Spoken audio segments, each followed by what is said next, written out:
Yeah, and you talked about the supporters and how important they were going to be tonight. Well, Everton always retain a connection to their local community, and Harry Gardside leading them out as the Everton mascot today, following a very special invite from his hero Jordan Pickford. Earlier this month you may have seen Harry and his Laura mum featuring in a viral video that formed part of the Premier League's fan mail series, in which he met his idol at the club's training ground. The 8-year-old incredibly brave and courageous, despite the fact that he's going through an incredibly difficult period of his life. He was introduced in the changing rooms to the players prior to the match, and those pictures doing the rounds on social media as well. Well, the doors to the manager's offices nowadays revolve, don't they? The desks, they're only temporary. But both Everton and Tottenham changed it up to improve their outcomes. Everton want to beat the drop, Spurs want to beat Newcastle or Manchester United and get into the top four. Immediately after replacing their dugout dweller, Everton beat Arsenal here. Now Tottenham hope that turfing out Antonio Conte will give them an uplift. The defence is where Everton have pulled the emergency cord and look to try and solidify. They've ushered in a specialist, a man who can also find a few quid down the back of the sofa if necessary and get his team on track with very little resource. Tottenham, well, they've decided to charge their former assistant Christian Stellini with the task. His only other job in frontline management ended in the sack after 5 months and a run of 2 wins in 16 games in Serie C. His first job is going to be improve the away form. Spurs have been shocking on the road, 1 win in the last 5 on their travels in the Premier League. They even lost at Leicester and they lost at Wolves, and they threw away a 3-1 lead down at Southampton. Here are the two teams, starting with the home side Everton, blue shirts, white shorts. Attacking the the Park stand away to our right. Pickford is the goalkeeper, Coleman, Keane, Tarkowski and Godfrey, Doucouré, Gay and Onana, Iwobi, Gray and McNeil make up the 11. For Tottenham, white shirts, navy blue shorts and socks, attacking the Howard Kendall Gladys Street away to our left. Lloris, the captain, returns in goal. Romero, Dyer and Longley. Porro, Skip, Højbjerg and Perisic, with Kulusevski and Son supporting Kane in attack. Danny Murphy, who used to play across the park at Anfield, is sitting alongside us in the commentary box tonight. An important game here. Everton have harnessed the fan power in this stadium. How do they do that tonight and ruin Stellini's big night? Play with good tempo, good tenacity. The fans will respond to that. It's a big game for both, Sam, even for Tottenham after recent events. They've got to show some fight and spirit. Capitulated at Southampton, didn't they? So their fans will be expecting, but it's for Everton to set the tone, really, to get these fans behind them.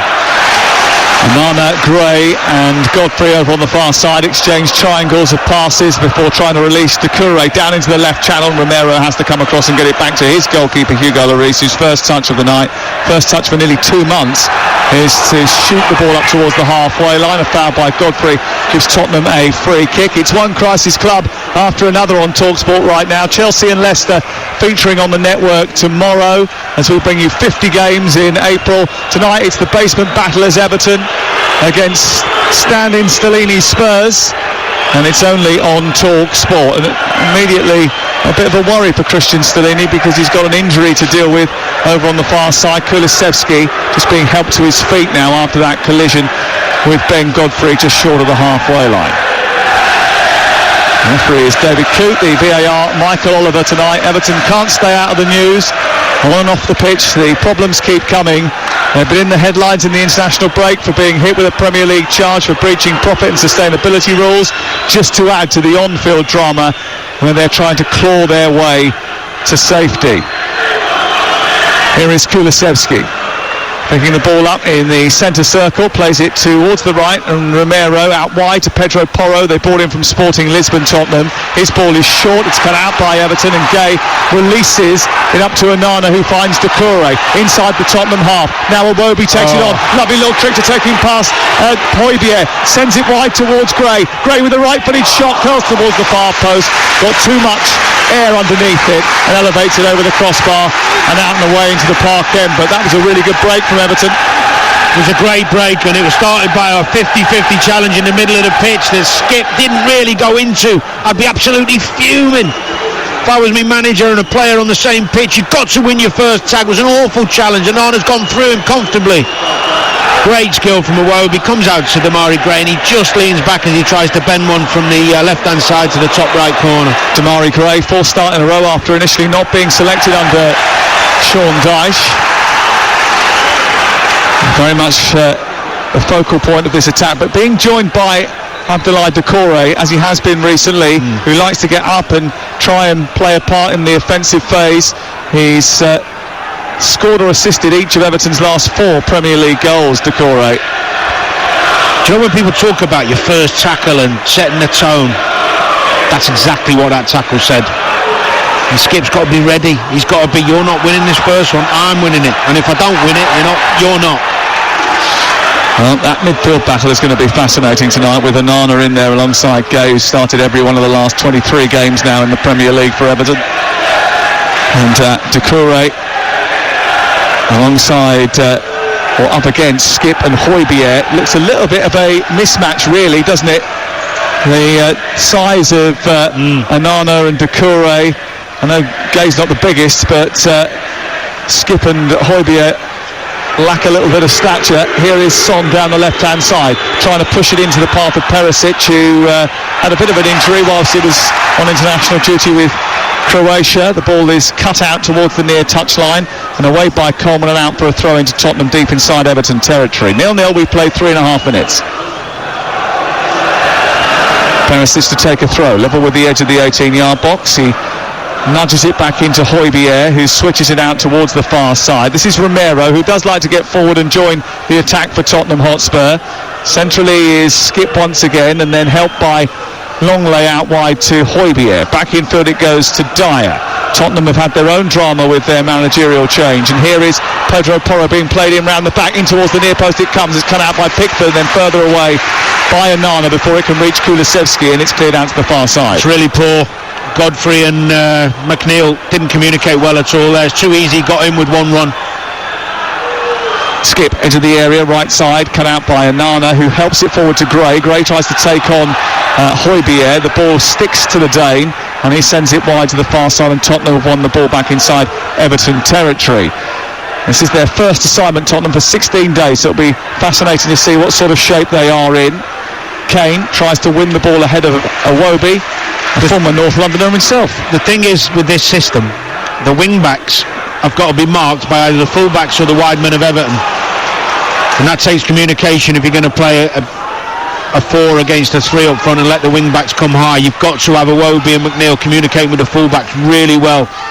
Otherwise you get caught out like that. It'll be interesting to see how that develops. Especially bearing in mind that Pedro Porro and Perisic will, when Tottenham have the ball, stay very high and wide, as they are doing now. Romero twirling away from Gray into Højbjerg, floats it out wide towards this left, and the Croatian Perisic then produces across towards the far post, looking for Kulusevski. It's over his head and scoots out the other side of the penalty area, where it's picked up by Porro, recycled by Højbjerg. Ball into the box is aimed towards the penalty spot. It's taken down by Iwobi. He fires it forward, but it's not a great pass into Gray, and that's going to be a Tottenham ball. Play on, because the foul on Højbjerg by Gray is going to go unpunished because of the advantage.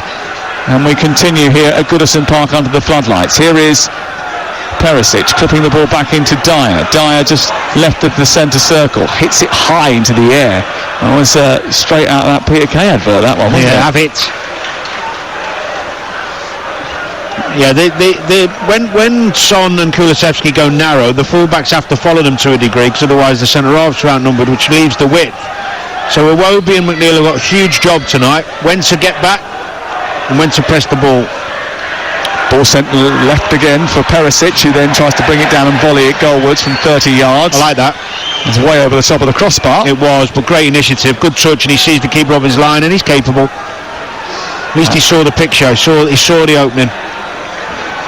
Only goal so far that he's managed here for Tottenham in the Premier League was down at Southampton in the last goal before the international break. And Tottenham Hotspur were leading 3-1 and looking home and hosed before that late collapse which led to the meltdown by Antonio Conte, which has left us in the situation we're in now with Christian Stellini as the interim manager, the interim head coach until the end of the season. No director of football either because of Paratici's ban, so there's a lot to sort out for Daniel Levy. Here is Godfrey into the penalty area at the other end, loses his footing, just a little bit cumbersome there, and the ball spills out to the far side and Kulusevski tries to progress. Good challenge by Onana to win it back. Gay forward into Iwobi. He's in the number 10 position, but there's not too much in front of him, so he goes wide, and he's joined by Coleman now in the midpoint of the Tottenham half on the right hand side. In by Coleman to Doucouré, tries to tuck it back, and then it's a poor pass by Doucouré, and Son gets hold of it for Tottenham Hotspur, and they look to play their way out of trouble. 8 minutes gone, 0-0. Danny Murphy. Yeah, it's good play from Tottenham, this. Tarkowski steps in front of Son to stop the ball from reaching him after a ball forward by Skip. It's a lovely ball out wide towards the far side for Everton now via Iwobi to McNeil, who runs at Romero, stands strong, bundles McNeil to the floor, and Tottenham win it back again. It's good pace, isn't it? Good pace, good tempo. Yeah. Both teams at it, moving the ball quite quickly, winning tackles. It's a good start to the game. Kane floating the ball out to the far side, one back by Kulusevski, and Tottenham have got possession once again. They took until last Sunday to sack Antonio Conte when I think everybody knew that he was going to stay in Italy and not be getting that return Ryanair flight to London after the Southampton defeat. Iwobi being wrestled to the floor by Longley, wanted a foul, didn't get one. Skipper's escaped towards the edge of the penalty area. The ball's going to come back inside the box for Kane here, who turns, fires it goalwards, and between Keane and Pickford they managed to stop a certain goal, and I'm not entirely sure they know how they did it. It was a little bit fortuitous because the ball ricocheted kindly for Skip, who went bounding through the centre. He then tried to pick a pass out for Son, and then it came back to Harry Kane after a little bounce off Michael Keane, and the shot went goalwards and Keane cleared it off the line. Well, it was a brilliant tackle originally from Tarkowski, but that defending from Keane has just kept them at 0-0. They wanted a foul just inside the Tottenham half before that breakaway from Skip, and I think he had a point. Iwobi, Longley just grabbing at his shirt as he tried to win the ball back, so don't know whether that would have been pulled back, but great awareness, wasn't it, from Keane to get back on the line. Kane thought he'd done the job. Harry Kane is looking for his 250th goal involvement in the Premier League today, assists and goals combined. 23 goals in all competitions this season for Harry Kane. That's a terrible free kick by Damari Gray, but it's come through to Keane on the edge of the area, who popped it up on the volley, swiveled and hit it from the edge of the box straight down the middle of Lloris's goal, but it was over the top of the crossbar. And what an effort that was from Michael Keane. He turned a pig's ear into a sow's purse. I like that. Yeah, he miskicked it, Damari Gray, deep on the right, trying to hit the far left stick, and he miskicked it, but Keane took it beautifully on his chest, spun on the edge of the box, just got under it. Romero, Tottenham play out from the back. They're hemmed in over on the far side, and the clearance isn't great, and it's been turned over by Everton. Up to Gray it goes, can't hold on to it. Højbjerg is behind him. He's nabbed it for Tottenham Hotspur. 0-0 the score, and it has been a combative start to this encounter between Everton, who start the day struggling for points and looking to try and get themselves away from the relegation zone, and Tottenham, who are desperate to get back into the top four. Although the teams around them have all got games in hand on them, it's going to be incredibly difficult now for them to be able to maintain that position should they get back in there tonight. Here's Romero, far side, into Oliver Skip out wide to Pedro Porro, who had managed more assists than any other player in the Portuguese league before transferring from Sporting during January. Yeah, he's settled now, hasn't he? Showing some good attributes already at the start of this game. He got the goal at Southampton. He's got great energy going for. He's got good feet. Doesn't mind having the ball anywhere on the pitch. Given away by Tottenham, and Doucouré is charging down the right, looking to get on the end of Tarkowski's ball. It's come out by Spurs. Longley manages to nudge it clear up towards Kane, and then him and Tarkowski in a bit of a physical battle, and Onana tries to send it down the right, looking for the run of Gray, doesn't quite reach him in the inside right channel, and it skips off the turf and goes through to Lloris away to our right. No, but at least he's trying to be productive with that pass, Onana. He's looked forward, he's tried to play somebody in, it doesn't quite happen. We sense a little bit of disgruntlement there from some of the Everton fans, but it's trying to be productive, nothing wrong with that. You're going to give a few away. Tottenham have given the ball away again cheaply from trying to play out from the back. Højbjerg was the guilty party this time, and Everton have it midway inside Tottenham territory. Wide on the left is Dwight McNeil. He runs at Porro. He's got Kulusevski for company as well. He plays the ball against Porro, takes a deflection but not a hefty one, and is cleared by Romero to the far side. Godfrey again a little bit clumsy on Kulusevski. Yeah, he does dive in a little bit at times, Godfrey, so desperate to win the ball back. Well, Sean Dyche has done a good job of solidifying the core of this side and making them tougher to beat. And one of the ways he's done that is by adding the former Burnley centre-half partnership, Keane and Tarkowski, certainly two players he's worked with before, together at the heart of defence. He's got Godfrey's rather muscular at left-back, Coleman who will work all day for you, Onana, Gay and Doucouré, Iwobi, all incredibly hard-working individuals. Here is Son down the left-hand side for Tottenham, just trying to get beyond Keane, who shows him the other side, and it's behind and away for a goal kick away to our left-hand side. They will remain in the bottom three tonight unless they get something here. Everton, they know that, and home form is going to be key to any hope of staying in this division. Absolutely. I think Sean Dyche is a little bit concerned. It's a bit end-to-end, a bit like a cup tie start. It frenetic. is, isn't it? You expect it, because there's something on it for both teams, but he won't want that to continue, especially with Tottenham being able, as good as they are on the counter. It's not really like Tottenham either, is it? No. Usually in Tottenham games nothing happens in the first 45 minutes. They do their best to make it as dull as possible. Yeah, true. Maybe it's a new Tottenham. It's a new Tottenham under Christian Stellini, that is for sure tonight. 13 and a half minutes gone. This is Talksport. Into the air, the ball goes from Keane. He flicks it out to the right side. On the halfway line is Iwobi, brings it down, shepherds it back to Coleman, who turns under pressure from Son and sees it back to his goalkeeper Jordan Pickford, who immediately dispatches it back to Coleman.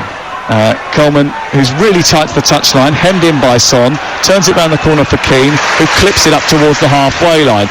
Dyer with a good header away, but only as far as Iwobi. Iwobi took too many touches. It was blocked by Longley. Was that a handball? Some of the fans down in front of us thought so, not entirely convinced. And those closer to it, the bottom of the main stand, we're in the second tier, and maybe thought differently. Ball sent wide over to the far right as Tottenham look at it, but they've lost it again, and it's been picked up by Doucouré, then sent into Onana, and then Gay has given it away cheaply. Well, it hit him. It was a bad ball from Onana. He's got to just wait a second there and let just the Gay get out of the way. Both midfielders are lacking that bit of class and quality on the ball to pick the right pass and keep possession. And it's also, like you were mentioning just a moment ago, the frenetic pace of it has caused one or two to make rushed decisions, and that means that the ball has been given away cheaply on occasion as well. 15 gone. Live on Talksport tonight with Sam Butterface and Danny Murphy at Goodison Park. Tomorrow night we've got every game that's available for you on our app. Just download it from the App Store or the Play Store, and you can switch between all the matches. Cross from Perisic into Kane. Rises with a header, narrowly wide of the left hand upright. Well, it was a good rise from Harry Kane. He found himself some space inside the penalty area, and when you've got a weapon like Perisic to firing crosses like that, you're always going to have a chance to get headed goals, and they were very close to getting one there. Well, he a man of Kane's quality, he knows he should have done better. This is the outball for Spurs at the moment, the big diagonal to Perisic down the left-hand side. Iwobi and Coleman having a bit of an argument after that. Coleman's tucking in because Son's going in, and he's right to do so. He can't just leave him. It means Iwobi's got to get back a little bit quicker and shorten that distance, which they're doing better on the other side with McNeil. Interesting, Harry Kane has the opportunity to break another record tonight, Danny, and he can be the first player to score 10 headers in a Premier League season, should he nod one in this evening, beating Duncan Ferguson's record, which at the moment he shares 9 apiece. Wow, that is very impressive. Another one. Iwobi down the right side, 3-4 yards in from the touchline. His turquoise boots, he squeezes for a tight out, gets into the penalty area. He's got Doucouré at the far post, couldn't find him, comes back to Gray, couldn't hit it. Onana on the volley, away by Romero just inside the penalty area. Didn't make the most of the opportunity after doing great work to get into a crossing position. Iwobi. They come again though on the right side. It's Onana out to Iwobi. Iwobi's cross into the penalty area. No one coming in at the back post for Everton, and Pedro Porro can take it down and clear out towards the far touchline. A good opportunity that for Iwobi and his teammates. Brilliant from Iwobi. Brilliant, Sam. He had a great run. There wasn't enough numbers in the box. He had to wait. And then his cross was decent to the back post, and only Damari Gray in the box. Got to get some numbers in the box when they do break past that Tottenham back line. Nice and sharp from Iwobi. He's been really good in the opening with the ball, and attacking wise been really good. I think he'll be their player of the year this season. He's sharp feet and his excellent energy and his versatility of playing in a number of positions certainly has helped out this team over the course of the campaign. He was one of the best players in the Frank Lampard era as well. The ball is on the right side. It's Tottenham trying to escape. Across goes a tackle from Idrissa Gana Gueye, pushes Son out on the near touchline. It goes out for a throw into Everton, level with the edge of the penalty area, away to our right. Starting to hot up here in front of the park stand, away to our right. Everton on the attack. 0-0 the score on Talksport. Game night, bringing you live and exclusive coverage from Goodison Park. Here is Seamus Coleman, the Irishman, tucks it into Doucouré. Doucouré back to Idrissa Gana Gueye, who'll go infield to Onana, back to goal, skips it away from Oliver Skipp, then down the touchline it goes to Doucouré. Can he keep it in? Just about, tries to turn it back into the centre. Did it go out of play first of all? I think it did. And it's going to be a goal kick, not a corner kick, much to the disappointment. Didn't look anywhere near like it went out. How the linesman seeing that from there? He's a little bit closer to it than we are, isn't he? He's down by the corner TV flag. screen in front of me. Well, he's flag happy, we used to call him when I played. He was flag happy. He was very flag happy. I think he actually flagged for an offside decision. Maybe. Give him the benefit of the doubt, eh? Yeah. We don't do it very often. You don't. I don't know. 19 gone. You're a referee's dream, aren't you? You.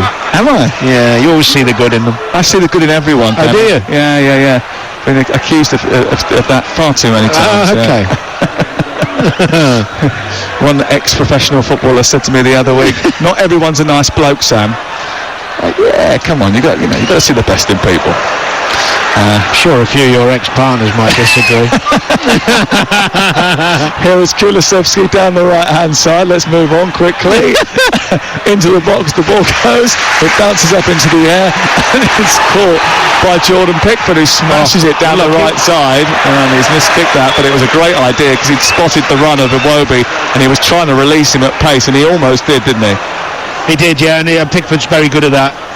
He's got the capability, hasn't he, from anywhere to find it. Just got to be careful, Everton. Tottenham have got themselves in a couple of really dangerous positions. It's that balance between being on the front foot and trying to win, but actually making sure the back door stays closed, because Tottenham got some real quality, as we know, in attacking areas, and you don't want to give them too many opportunities to get in behind you, because with that man Harry Kane, you will get one right sooner rather than later, you'd imagine. Oh, if he gets a chance, he's likely to hit the target up against his England international colleague Jordan Pickford tonight. Here's Perisic down the right for Tottenham. Into the box he goes. Right footed ball, draws a far post. Perra coming in, but it's scooped away by Dwight McNeil, who was switched on, did do his job, did cover that right wing back and hooked it past the post to prevent a certain goal. It was a delicious delivery by Perisic over on the far side. He's sent in so many crosses from open play this season that have terrorised defences, and that was another one. Well, he's causing Coleman a real problem because he can't get there quick enough, so he's dropping off. He's getting free crosses into the box, and it'll just be a matter of time unless they change that. There's on the other side what I'm talking about. McNeil tracking his runner, the wing back doing the right thing, ended up a left back at times. Iwobi has got to do the same, or they're going to concede from that area of the pitch. Perisic in towards the centre of the goal, away by Ben Godfrey. It's loose on the edge of the penalty area, and it's thrashed clear by Doucouré. And again, a bit of a murmur of discontent from the Everton support. There was no one to aim at. Here's Kulusevski on the right, combining with Højbjerg. Back out to the right it goes. Perisic looking for Dyer. He did once have a bit of a spell here at Goodison Park when he was a teenager. But Tottenham, who are taking a grip of the game at this moment in time. 21 minutes gone. Everton just getting a little bit ragged in the centre of defence from crosses, and that is something that Tottenham thrive on. If you go back over the course of the season, set pieces and crosses have been their route to success. Most goals from corners, most headed goals, most goals from set pieces in the Premier League this season. That is their route to goal tonight. Certainly started that way. A little bit of frustration from the Everton team because they think they should have been awarded a foul on Skip here because he pulled back Idrissa Gana Gueye, and eventually the referee is obliged and given them the free kick 3 yards in from the touchline. I'm not really sure what the Tottenham players were complaining about. No, it was pretty obvious. And Oliver Skip now has got a job to do, looking to try and mark Iwobi on the edge of the penalty area. There's 3 loaded at the back post. It's dripped high towards the far edge, and Tarkowski sends it back across the face of goal. Lloris comes, doesn't get there, juggles with it, comes back out to the edge of the area, and Son has to come to his rescue, takes it wide and clears it from the left full-back position. He looked a little bit uncertain there, the returning French goalkeeper. He rarely misses a header, Tarkowski, if you put the ball in the right area like this one. It's in towards him again. He's up, heading it down towards the Doucouré. It's away by Pedro Porro. Back in again from Idrissa Gana Gueye. Now Gray's got it. Goes on the outside of the defender, Longley. Skips into the box. Goes down under pressure. Looks at the referee. And he got straight back up because I think he knew that he went down just a little bit easily there. He has hurt his shoulder in the process, I think. The referee's not going to look at that on VAR. Not going to even be advised to. Michael Oliver is sitting in the booth. David Coote has said play on. And that was another burst of activity from the Everton forward battalion. Nothing in that. Iwobi moving up to the edge of the penalty area once again, tracked by Son. He goes on the outside, then on the inside, then plays a ball through towards Coleman. Coleman turns and twirls and plays it to the far post. Onana coming in underneath it, but so is Romero. It's dropped for Onana, skips it back towards the edge of the box. A shot from Ben Godfrey, which took a big deflection, which steered it away from goal, and it's out for a corner to Everton. Great block from Dyer. Good play from Everton, nice and patient at the edge of the box. Ends up coming out to Godfrey on the end. He controls his shot, going on target. Dyer gets in the way. Nice play from Onana to set him up in the first place. Don't think it would have troubled Lloris. The corner for him. We know how dangerous they are on these. Not sure that Eric Dyer knew too much about that. No, maybe not. Here is the corner by McNeil towards the far post. Goalkeeper come again, is dropped inside the area, and there's no one to pounce on it, and it's away towards the far side. Godfrey's won it back from Kulusevski, who's ended up in the stand, and Godfrey's moved towards the edge of the penalty area. He's given it infield towards Doucouré. Now on to Iwobi, and then he's taken too many touches. Well, I didn't see him coming back on the pitch. Kulusevski almost nabbed it off him, but McNeil back into the centre, and they're stretching here, Tottenham, to try and get it away. It's away by Perisic, and then picked up eventually by Kulusevski, and he's on the charge to come forward at pace. Plays it to Kane halfway. He has to come back into a congested area, can't get it out from under his feet, and Everton have got back in shape. Down the left it goes for Perisic to chase. Coleman's going to get there first. Goalkeeper comes out. Perisic pushes it in the back. Free kick. And a bit of a waste from Perisic. Great pressing from Everton. That's what That's what you can hear. The roar of the players running after the Tottenham players in groups, trying to close down, forcing Tottenham to play long. Silly foul from Perisic when Coleman's got his back to goal in the corner. Yeah.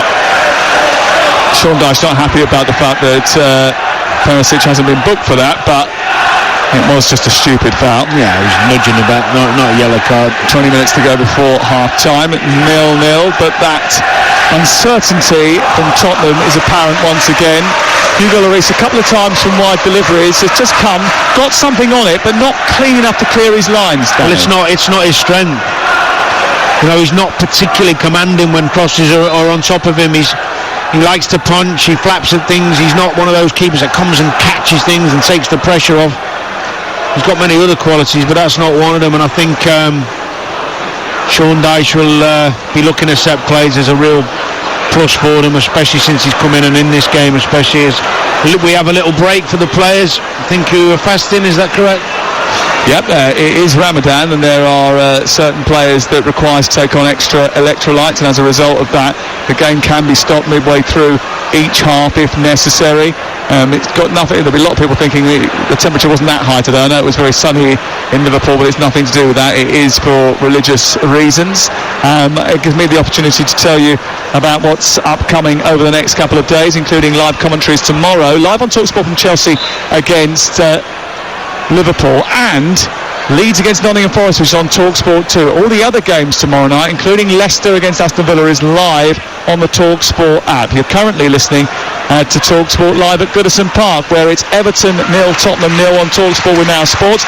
And don't forget that with Now Sports you can stream all the Sky Sports action like Everton versus Tottenham live right now for $11.99. No contract search. Now Sports.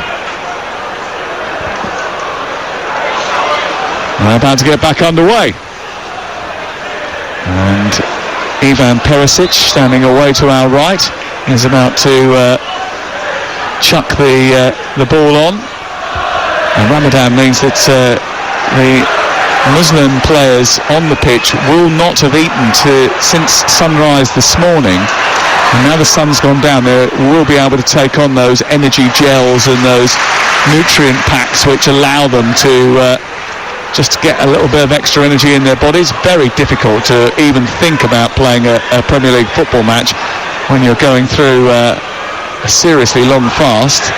Yeah, well, obviously I wouldn't know, but I've played with players who've done it, and very rarely they look themselves. I mean, it's a difficult one for the managers, isn't it? It's one of those cases where you wish you had an abundance of talent in your squad and you could pick and choose, but Everton don't have that luxury at the moment. They started pretty brightly though, and here is Gana Gueye into Onana, back to Gana Gueye again, twirling away from Højbjerg, onto the right and Iwobi with a chance to cross. It's deep towards the far post, again there's no one there. Oh, he's chested down towards Lloris, and Romero had to block off the run of McNeil because he was ready and primed to nip it and take it off the gloves of the French goalkeeper. See, I think when the ball's wide with Iwobi, Onana's got to bust the gut to get in there and join Demarai Gray, especially if Decore's on this side, the right-hand side, which he is more often than not, closer to Iwobi. He's got to release himself to try and get on that back post with his presence and his size. So a few times Iwobi's had the space to look up and put a ball in. No one's been behind Demarai Gray there in the box. Here is Son being harassed by Keane from behind, and he just maybe got a bit too physical there, Michael Keane, when he didn't need to. Bad choice, wasn't it? Because he had him in a trap, and he was going backwards and going nowhere near any danger for Everton. And it's a free kick to Tottenham in the midpoint of their own half. It's 0-0. It's been fiercely competitive between a team looking to get into the top four and a team that are looking to get out of the bottom three. It's been good. Tempo's been good. You can see it matters to both teams. Bit of nervousness from Everton at times, but overall really decent watch. Gray trying to get down the left. He feels he was chopped by Christian Romero, and he was indeed. David Coote immediately on the scene, giving a free kick over on the far side. Christian Romero, who is literally your guaranteed yellow card merchant.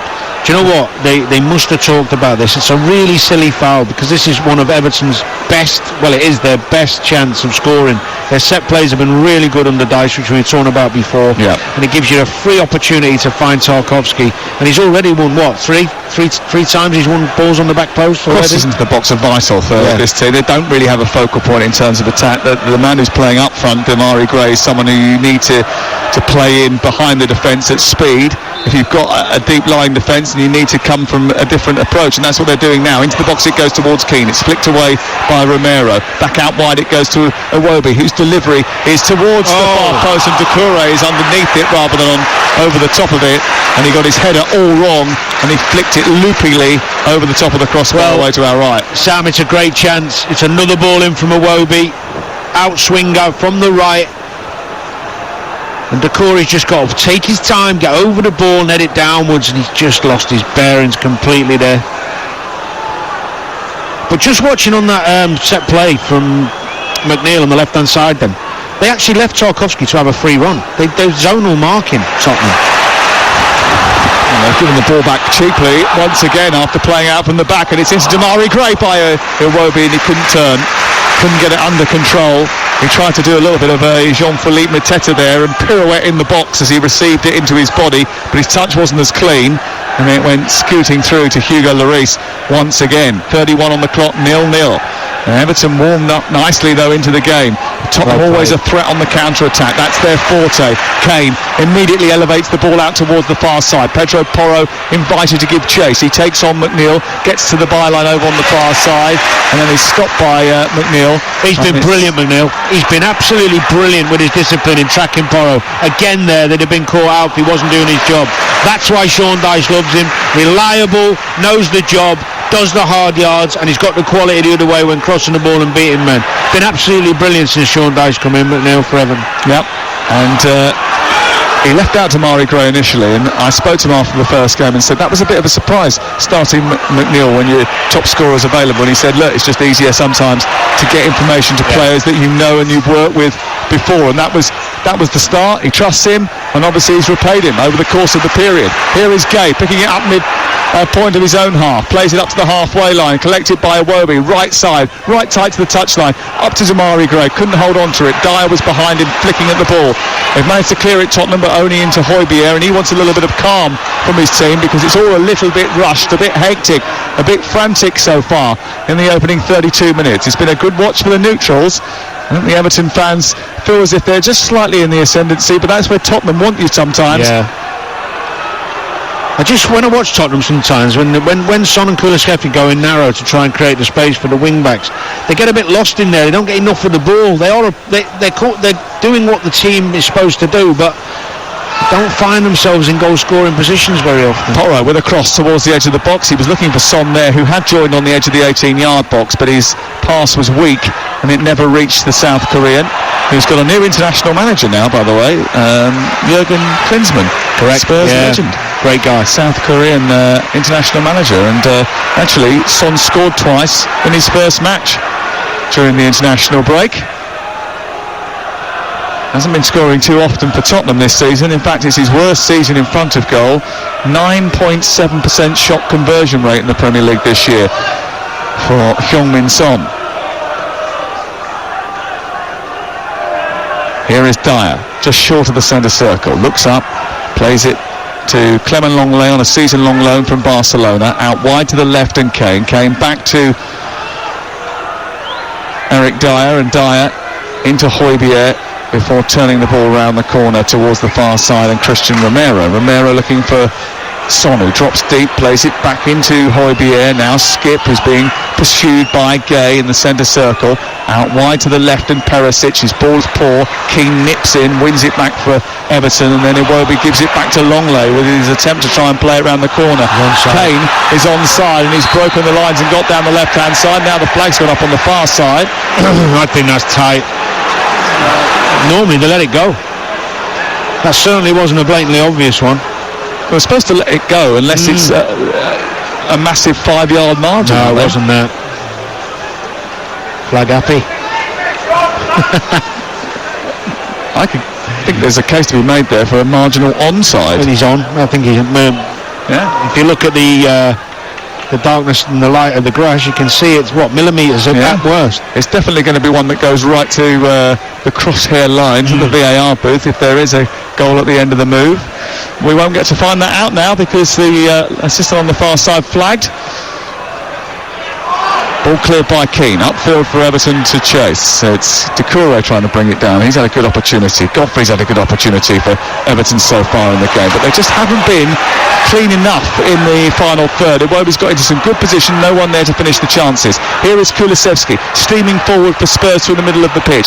He's got a lot of company in blue shirts. He tries to take on Coleman in the left wing position, turns it back to the edge of the box, left by Perisic, picked up by Skip. He sends it forward straight to Onana. What a terrible ball. And now Onana's trying to escape. He can't find Gray. It's cut out by Romero, and Tottenham come again. Romero wants it back out towards the right side. Kane with a chance to cross, looking for Son, flicked into the air. Coleman should get it clear. It falls for Iwobi, who's being harassed by Skip. He gets to the right side, manages to play it infield, and now it's back with Everton. Iwobi joining, gets the ball back off to Doucouré. No one on the far side. McNeil needs to get forward. Eventually he does. Iwobi pushes him out towards the far side. He runs now at Pedro Porro. He's 10 yards from the edge of the box. He sends it into Gray. It bounces for Iwobi. He can't get it under control. He steers it backwards rather than forwards. And again, it's just a little bit chaotic and not accurate or clean enough in attacking movements, and as a result it breaks down. It's good intention from Everton. It's just lacking that bit of class and quality and calmness in the final third. They're trying to do the right things. They're just getting a bit rushed, a bit sloppy when it gets into the Tottenham final third. Yeah, it's just a little bit too hectic. Yeah, too hectic. Yeah, just that calmness to take one more touch. They'll pick the right pass. I'm surprised the Evertonians are getting a bit frustrated. I know expectations have been high recently, but I didn't expect to hear the disgruntlement from a few poor passes or poor touches. Porro into the box for Tottenham, sends a cross, aimed towards Kane, headed away by Keane, falls on the edge of the area for Højbjerg, who skips beyond one challenge, thinks he's going to get a free kick. Referee says no. Tottenham moaning, but Everton are playing on, and they're sending Doucouré through the centre, and then further out wide is Gray. He takes it into the Tottenham half. Gray into the box, tries to take on Longley. Look at the space Iwobi was in, just backward of square. If he'd just got his head up and rolled it into him, there was a real problem for Tottenham. Gay coming infield. Højbjerg's back on his feet. Onana's got space to shoot. He does. He takes a deflection and going down to his right hand side and just pushing it away from goal was Lloris, who gathers it at the second attempt and clears away for Tottenham. 0-0. Yeah, another poor decision really from Onana. Just keep the move going, keep recycling it, pass it, keep possession, push them back, wait for the right opportunity. Trying to hit one on your weak foot from 30 yards. 1 in a million, well, 1 in 100 maybe. 21 years of age, only one goal so far this season, a £35 million move from Lille last summer. Sean Dyche says he wants to play him as an 8, doesn't want to pigeonhole him though. He has been playing as a deep line midfielder for Belgium. Big challenge from Dyer on Tarkowski. It's a heavyweight clash. Certainly had some intention in it as well, and Tarkowski's gone down as a result of that and needs a bit of treatment. Currently Everton 0, Tottenham 0, and for the latest odds you can head to Ladbrokes, where right now you can get Everton to win the game at 5-2, Tottenham 7-5, the draw 13-8. It's all thanks to Ladbrokes. Play at ladbrokes.com, 18+, begambleaware.org. We've watched 38 minutes. What have you thought of it? I've enjoyed it. Yeah, it's been a good tempo. Lots of passion, energy, players trying to do the right things. There's been a lack of quality and class at times, especially when they're getting that Tottenham final third. There's a bit of anxiety in their play. Tottenham have got themselves in some decent positions as well, but it's anybody's game at the moment. There's a few good battles going on.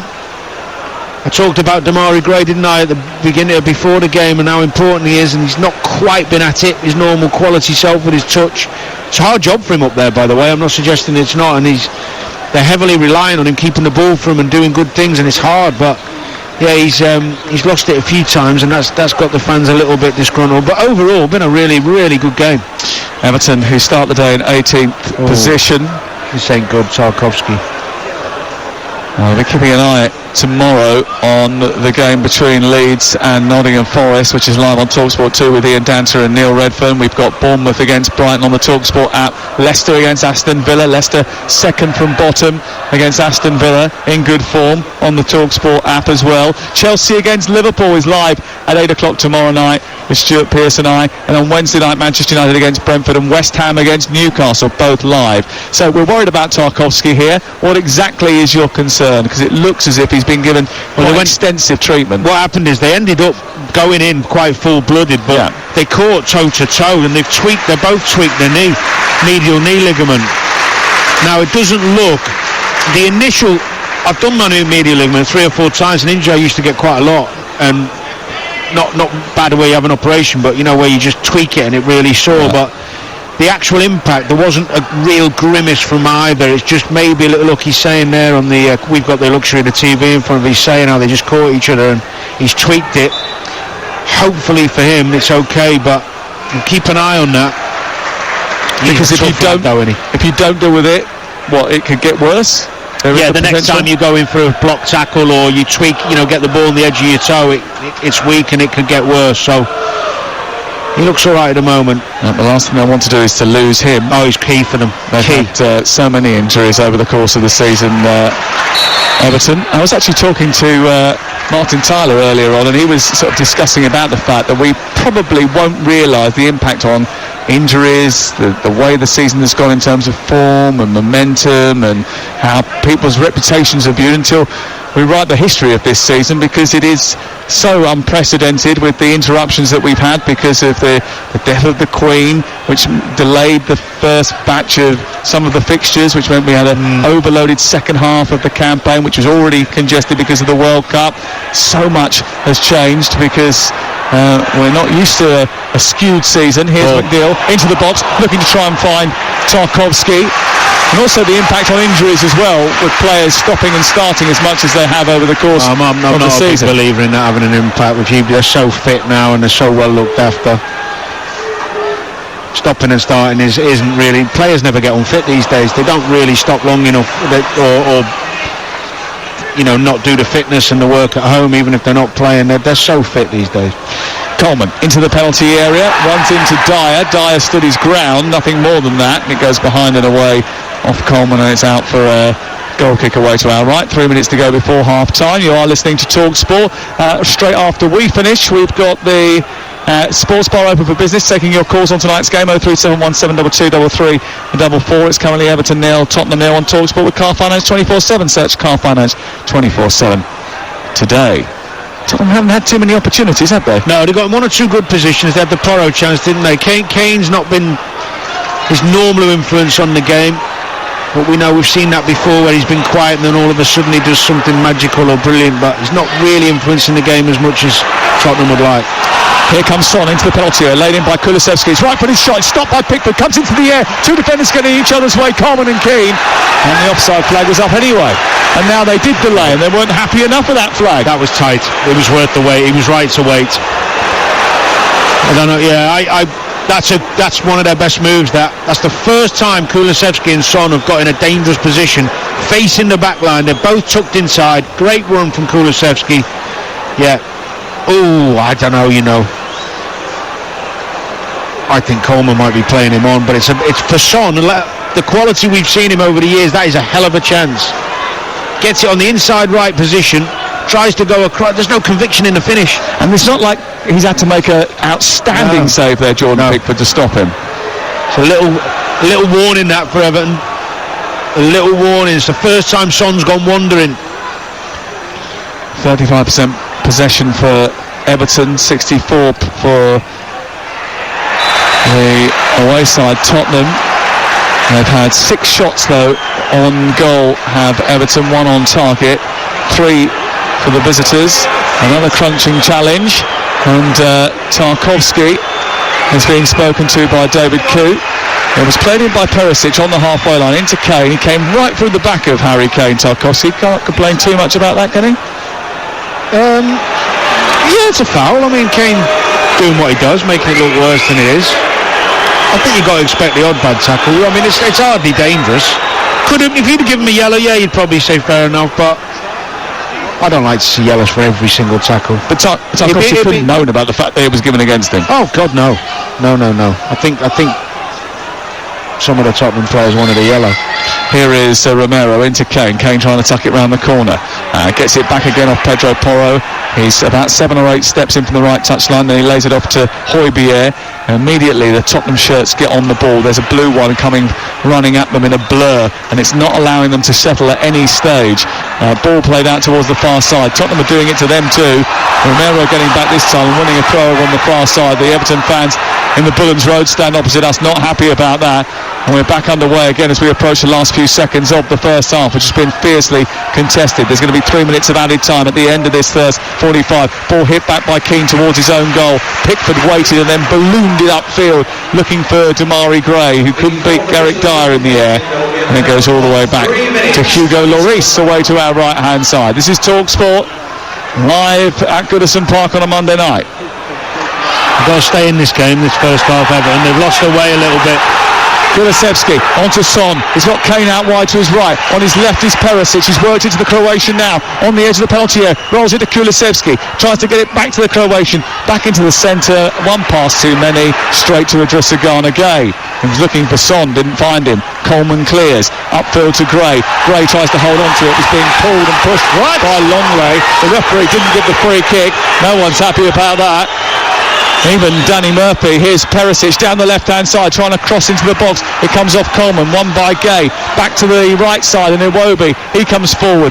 Now the tackle goes in on Gray, and the free kick eventually is given. Well, I'm all for letting the play go, but Longley nearly had Damari Gray's shirt on a couple of minutes ago.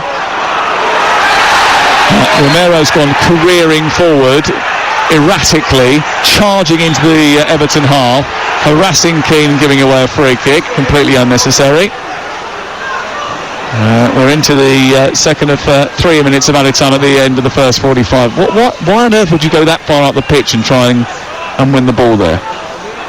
I don't know, It's a strange one, and he has these bursts of craziness, doesn't he, where all logic seems to go out the window. It's a lovely touch by Iwobi to get past Perisic in the right wing position. A ball to the edge of the box, which is imprecise and doesn't find a blue shirt. McNeil was lurking, but he couldn't find him. And then Keane was adjudged to have been holding Kane. And the free kick has been given, and the Everton supporters are maybe just getting a little bit hostile towards David Coote, the referee. Well, it's because they didn't get that one before. I mean, they're both fouls, aren't they? You can tell that these are behind us. Here's Kulusevski into the penalty area, flipped in down the right by Pedro Porro, who seems to have grown into that Tottenham shirt after an iffy start in his first game. Clipped forward towards the far post, looking for Kane. Was he offside? Referee said no. Kane goes into the penalty area, plays it against Iwobi, then tries to clip the ball towards the far stick. It floats well out of play and behind and out for a goal kick away to our left-hand side.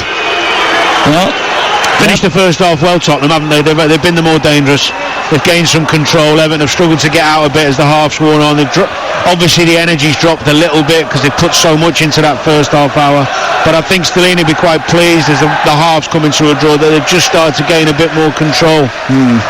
They don't win very many on the road, just 5 of 14 on their travels. They've conceded 24 goals on the road. That's well over one a game. Only 5 teams in the division have let in more away goals, but they haven't let in one in that first 45 minutes. Only Aston Villa have beaten Everton here since Sean Dyche walked through the door, and they're proving to be tough opposition for Tottenham this evening. A hectic, frantic, well contested and intriguing first 45 minutes. Chances few and far between, but quite a lot of entertainment. At half-time, it is Everton 0, Tottenham 0. Thanks, Adrian. Yes, welcome back to the commentary box ahead of what could be a pivotal second half for both these two teams.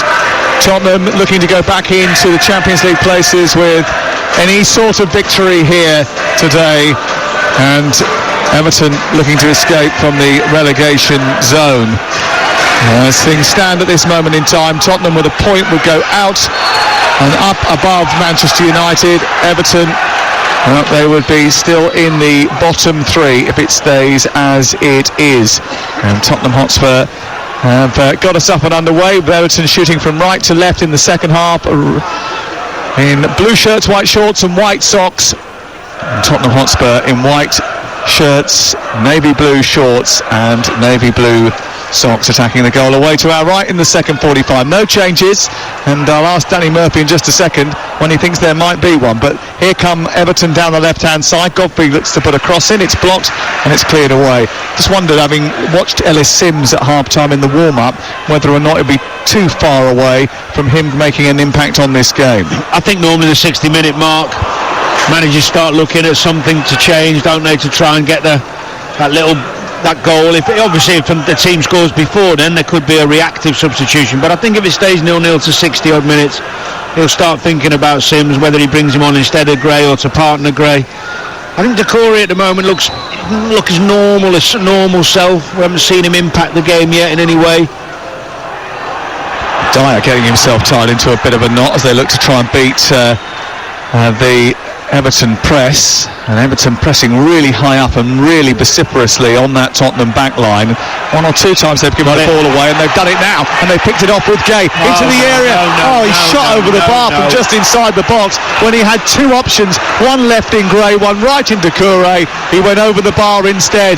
He needed more composure, he needed a delicate pass. In the end, he blasted it into the Gladys Street. Well, if you needed a moment to sum up Everton's season in an attacking sense, that was it. Get themselves in really good positions, 3v2, The ball left or the ball right. The ball left's the one. It's a great tackle from Onana, winning the ball out. Little clever, little disguised pass left into Damari Gray, who's got a shot just to beat the keeper from 8 yards out. I don't know what he's thinking. They've won it back again. Doucouré trying to nudge it away from Dyer, who looks a little bit unsettled at the start of the second half. Eventually, Højbjerg's got it clear and sent it out wide towards the right. Kulusevski trying to take it down the touchline. And then it goes back infield to Skip. Skip across the field to Højbjerg, who turns and gets fouled by Doucouré. Do you know, there's at Tottenham, there's too many times when Højbjerg and Skip, their first thing is to go backwards or sideways. They don't have a picture of, as that ball's coming in, you're already looking forward, one touch, wrap it into someone's feet, get it into Kane, he'll hold it. He's a magician with the ball at his feet. Keep getting it into him, take the risk, lose the ball 3 or 4 times out of 10 to get it into him. Pass the responsibility on someone else, don't do that. Yeah, a point takes Tottenham into the top 4. A point takes Everton out of the relegation zone, but neither really will be too happy with just that. They'll want a lot more than that this evening. A victory will take Everton miles away from the relegation zone. Well, in the current context anyway. Here is Højbjerg out towards the far side, collected by Perisic, moving up towards the edge of the box. A right-footed cross in towards the near post, steered away by Keane, and it's out into the Tottenham fans, a slither of which have made the journey up from North London to Merseyside tonight. And they're in the top and bottom tier of the Bullens Road stand, one of the many rickety old structures that still remain here at Goodison Park and will do for the next couple of years while they're building the new Super Arena down on the dockyard. Barlow Moor Dock, Bramley Moor Dock is the new construction, which apparently is on time and going to be on budget, according to most recent reports. Here's Kane delivering the ball towards the far post, looking to the far post, trying to find Pedro Porro again, and again McNeil had to do his diligence and get back and steer it behind for a corner. He's done that very well. So reliable. I've noticed Iwobi already as well. Perisic had the ball out wide. He's the one pressing him rather than leaving it to Coleman. He's obviously had a word with him, Sean Dyche, at half-time to make sure he does his yards and gets back in that respect. Tottenham have won more games against Everton than any other Premier League opponent. They're also unbeaten in the last 3 matches with the Toffees without conceding.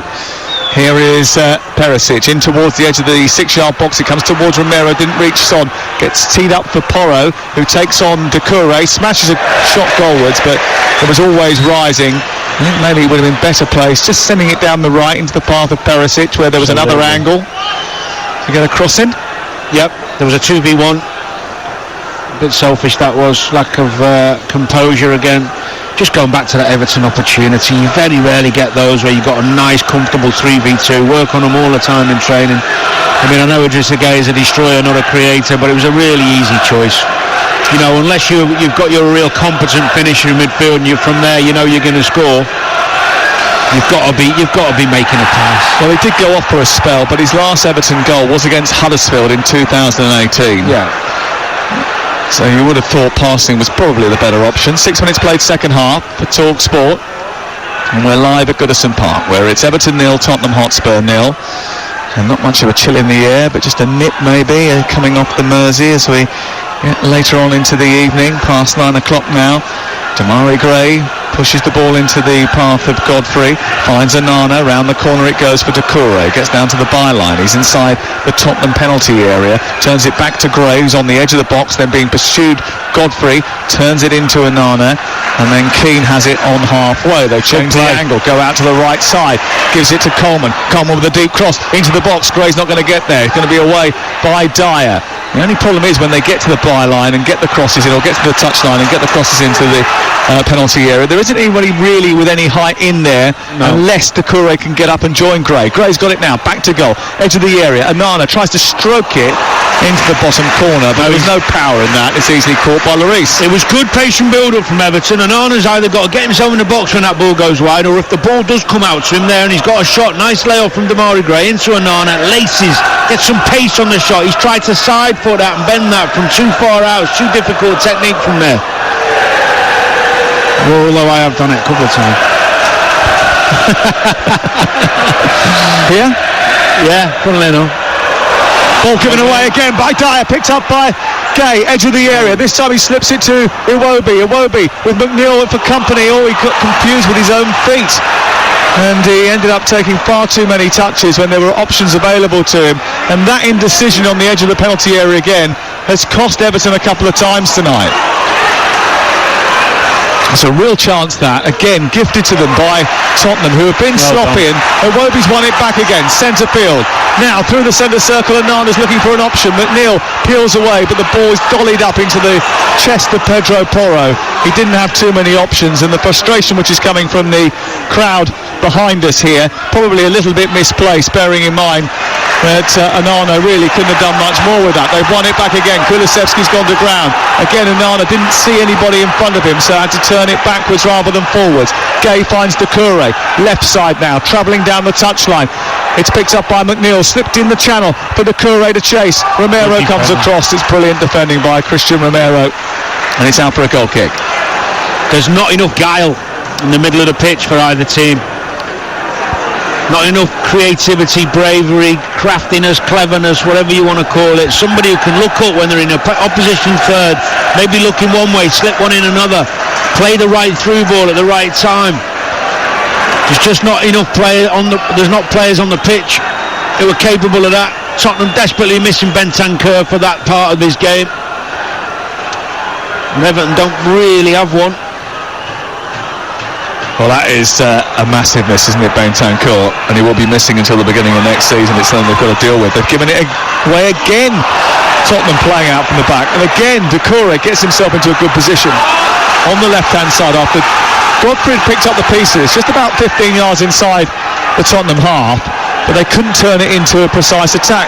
Onana's gone on for slow mode and isn't wrapping the ball forward with the kind of pace he was in the first half.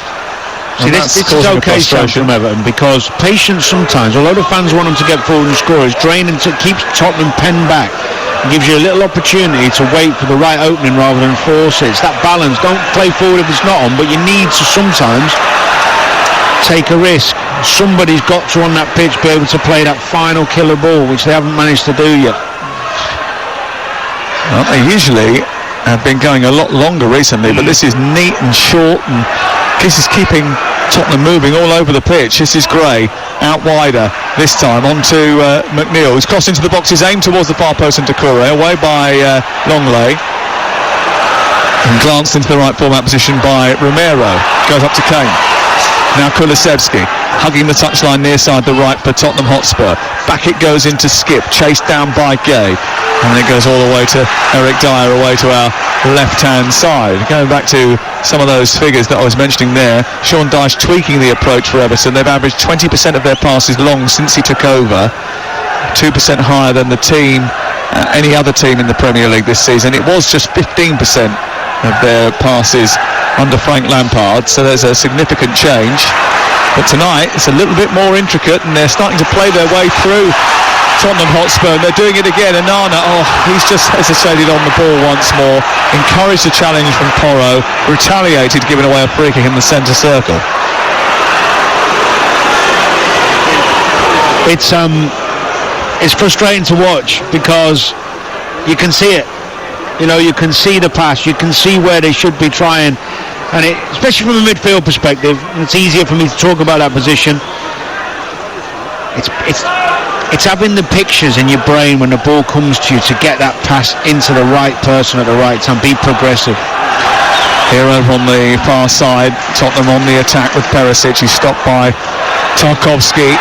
Dyer's going all over the back of Abdoulaye Doucouré, but he's won it back from Skip anyway, and now he's running at Dyer. He's in the right wing position. He's ball in towards the near post, takes a cannon off Dyer. He wins a corner, and it goes out over on the far side. Now that was because Skip and Dyer really got a little bit too tight to Doucouré over on the far side. After winning the ball back initially, they ended up giving back possession to the big midfielder. Do you know what? The more the game's out, the more I'm amazed and how frustrated I am at the inability or why they haven't worked on it, or why they don't work on it. The midfielders have time on the ball and they don't wrap it into Harry Kane's feet. Harry Kane makes and scores goals, as well as anybody on the planet, and they don't give him the ball enough. Here is McNeil's delivery in towards the edge of the 6-yard box, comes back out to Iwobi. He's encouraged to shoot. He's running to Gay, and Gay's taking it off his toes. And now there's a chance to counter-attack. And Harry Kane's got in front of Godfrey, and he's sent the ball down the right for Kulusevski. Son wants it in the centre. The cross isn't good enough. It's away by Coleman, and it's cleared into midfield, but Kane's put it out of the sky. Gay's dispossessed him. Gray's got it now. They're moving forward, Everton, up towards halfway. Harry Kane has punched. There's a punch by Doucouré in the face of Harry Kane. It's going to be a red card. Yeah, he's off. He's punched Harry Kane in the face. It's a red card. Why on earth has Abdoulaye Doucouré done that? There was no need. There was a brief challenge by Gray on Kane. Kane pushed him to the floor. There was a little ricochet. The two came together, and as Harry Kane pushed out at Doucouré, Doucouré lashed out at Kane and went to punch him in the face. I don't know whether or not he caught Harry Kane cleanly or not, but there certainly was an outstretched arm that went straight up into the face of the Tottenham forward, and there was no hesitation from the referee. David Coote straight away, red card, off.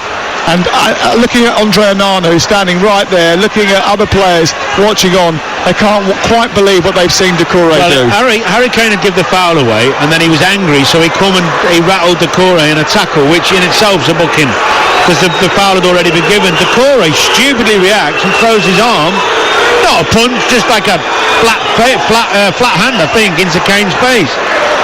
So we haven't had the chance to see it again, but it looks like it was a push by Kane on Gray. Then they went into a challenge, and it was just like a left hand into the face.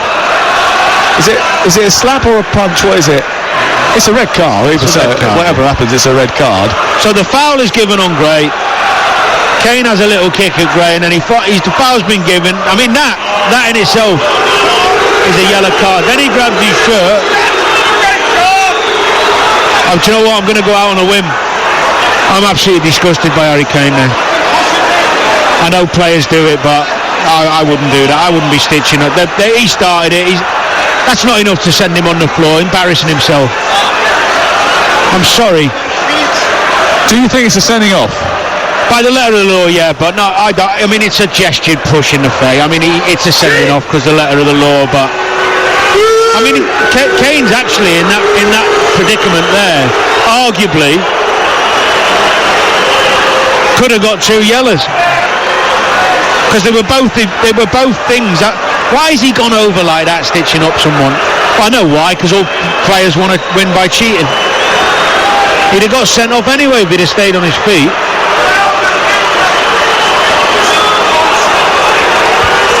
Harry Kane has been booked as well. A yellow card for his part in it all, but Doucouré has been sent off. I still think that if you raise your arms into the face of an opponent, you are going to be sent off. You're going to be sent off, yeah. What I'm saying is, if you're going to be sent off, he'd have been sent off anyway. A little flick on the face does not send you to the ground like you've been punched. I just don't like seeing it. I wouldn't not a Harry Kane thing, it's just me. I've never tried to get someone sent off in my life. Well, Sean Dyche isn't happy. Everton are down to 10 men with half an hour to go. But Doucouré's an idiot. He knows the rules. He's an idiot. He's let his team down. It's an absolutely senseless thing to do, getting tied up in that when your team are competing well and arguably being slightly better than Everton. I mean, it did all happen so very, very quickly. It came about because Gray was fouled by Kane. Kane and Doucouré then ended up challenging for a ball even though the game had been stopped, which is an offence, and then he grabs him and then he pushes him back, but he pushes him in the face, which is ridiculous from Doucouré. But Kane to go down like he did is embarrassing. I mean, if I was playing and my kids saw me do that, I'd have to apologise to them and probably have a week in a dark room with a cold flannel on my head. It's an absolute joke. Something you do regularly? Go in that room with a flannel? Yeah. It is. 62 minutes gone. Oh dear. Yeah. I mean, the more I watch it, the more, I mean, in slow-mo, it doesn't look as bad. But when we were watching it on the touchline, I thought that's an instant red card. Yeah. I'm not suggesting he shouldn't have got a red. What I'm suggesting is that Harry Kane's reaction, which and many other players would have done the same, was embarrassing. Here is Godfrey clearing from inside the 18-yard box up towards the halfway line. Dyer heads it across, and now how Tottenham are going to react to playing 10 men for the final half an hour of this game. And they should take advantage of it, Tottenham. Well, if I was Everton, I'd go with the 5 at the back, and I would drop off and just as a training exercise for 27 minutes and see if we can hold out, because you leave wide open spaces, you're going to get done. Skip for Tottenham, who have a man advantage now after Abdoulaye Doucouré was sent off for a straight red card by the referee for lashing out at Harry Kane. Here is Romero out on the edge of the penalty area, attacking the goal away to our right now. Kulusevski back to Romero into Kulusevski again, and then Onana manages to clear and gets it towards the halfway line, and then it's picked up by Longley, and it's out towards this right-hand side where it's collected by Pedro Porro. Porro with a cross towards the far post, and stooping in was Perisic, who headed the ball backwards rather than towards goal, and it was cleared away by the Everton defence. It was a really good cross from Pedro Porro. Everton looking to escape. It won't be up to the halfway line. Can't get past Longley. Now he might. He's gone past Longley, who's ended up on the floor. It won't be now on the edge of the area, using his force to get into the box, and then shoots right-footed. Doesn't get it right, and that's going to be a yellow card for Clement Longley. Brilliant play from Iwobi. Outstanding. Great fitness, great tenacity, desire to get forward, to win the ball back for his team. Just a final bit again, wasn't it?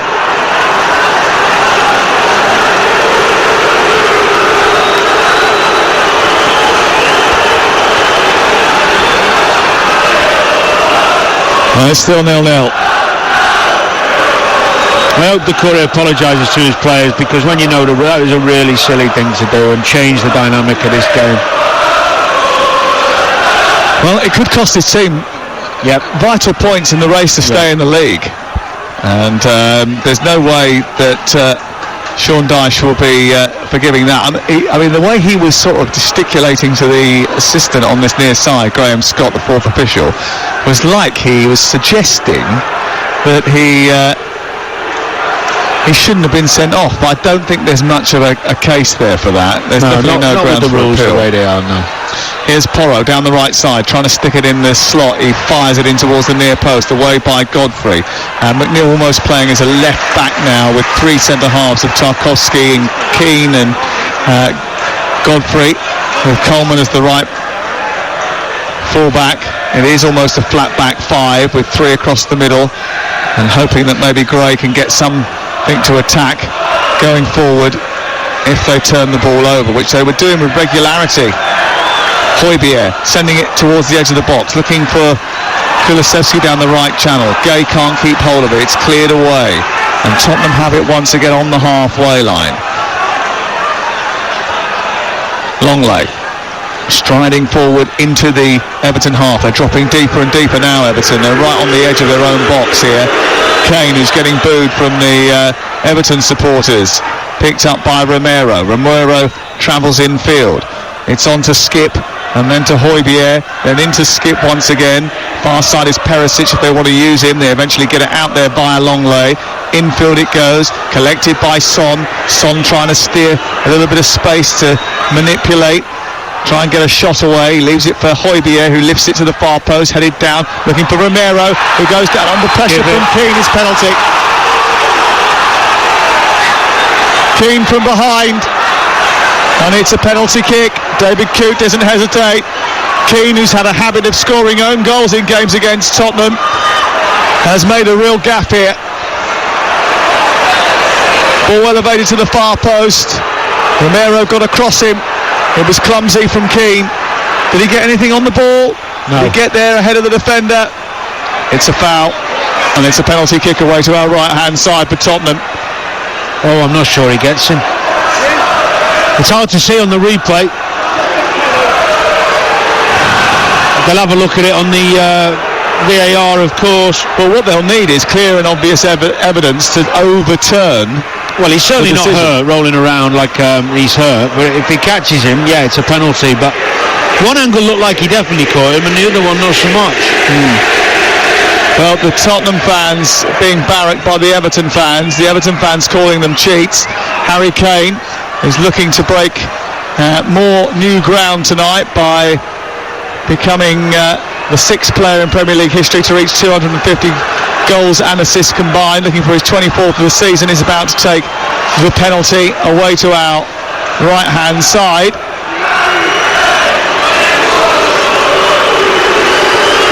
Jordan Pickford, who has saved one or two famous penalties, just adjusting his towel behind the goal just to try and put off the England captain. His record from the spot since the World Cup has been pretty good, and he has placed the ball down on the spot. He eyeballs the Everton goalkeeper, his England colleague. Big chance this for Tottenham in their hopes to reach the top four. Can they go in front at Goodison Park? Everton down to 10 men. It's Kane who steps up, right-footed, drills it into the right corner. Pickford goes the wrong way, and Tottenham Hotspur take the lead. Harry Kane, who was involved in a fracas with Abdoulou Doucouré, which led to Doucouré being sent off just 5 minutes ago, has stepped up from the spot to steer his team into the lead. He celebrates with glee in front of the Tottenham fans on the far side, and it's Everton 0, Tottenham 1. Never missing, was he? Hero and villain within the same 10 minutes.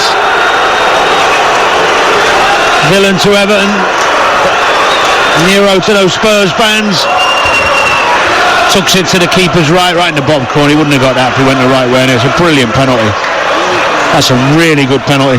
Well, he has missed 2 penalties this season. It's a shame, really. Sorry, Sam. It's a shame what's gone on, because he didn't need to dive and go over and do what he did, because he'd have got sent off anyway. Doucouré's in the wrong for being an idiot, yeah, but he didn't need to do that. Doesn't look good on him.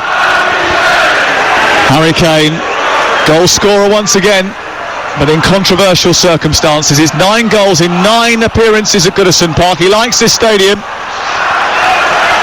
He's had a major impact on the outcome of this game. Everton 0, Tottenham 1. Down to 10 men Everton, and going into the last 20 minutes of the game. And they look as if they are a little bit lethargic now, Everton. It's difficult for them. They know they've had the wind taken out of their sails with that decision.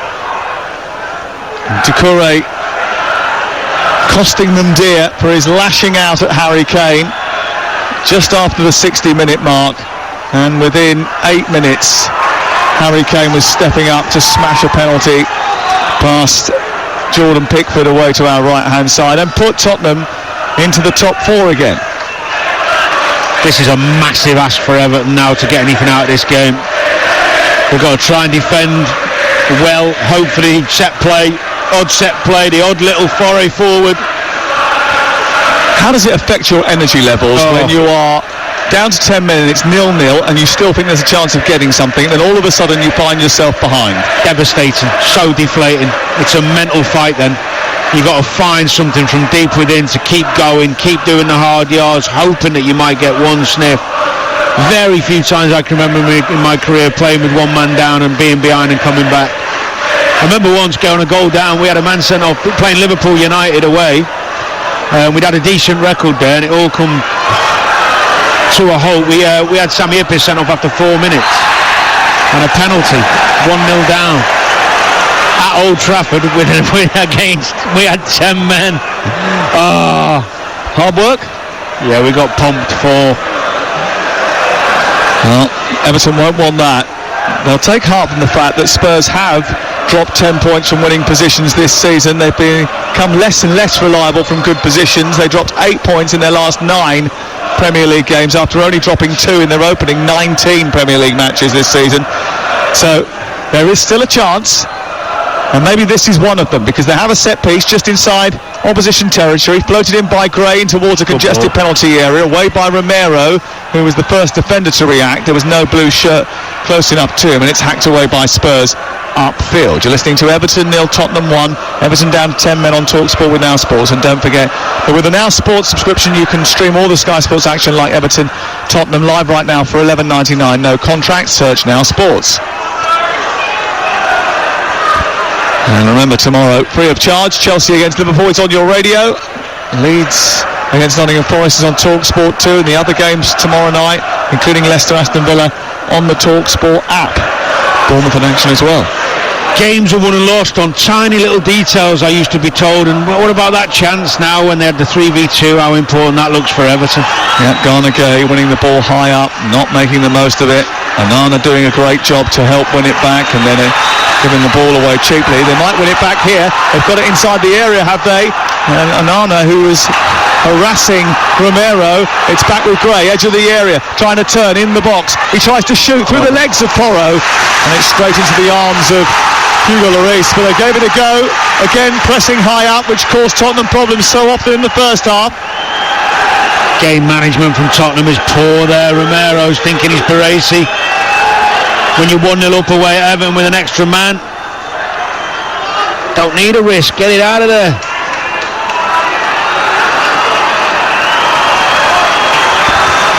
And they've been taking those risks all night, haven't they, Danny? Yeah. I mean, they've been inviting the pressure, and you would have thought after the first 3 or 4 times the ball was turned over and Everton had goal-scoring opportunities and hadn't taken them. Well, you have to take, if you want to play decent football and play out from the back, possession-based game, you have to take some risks. But they're missing their quality midfielders, aren't they? Well, Bentancur is the one who gets it off the back. They are missing him. But when you're winning against 10 men, certainly don't need to. Here is Pedro Porro on the right side, volleying the ball in towards the side netting from a very tight angle after Son had picked him out. He went running down that right-hand side, volleyed the ball towards the near post, and it just snuck the wrong side of the upright from a Tottenham perspective and cannon into the side netting. 1-0 to Tottenham. And Sean Dyche thinking about making some changes down in front of us. Christian Stellini do as well. Mikalenko is coming on, so is Ellis Sims. So there will be a huge change here. Damari Gray, I think, is coming off. He's one of them. What a big moment that was.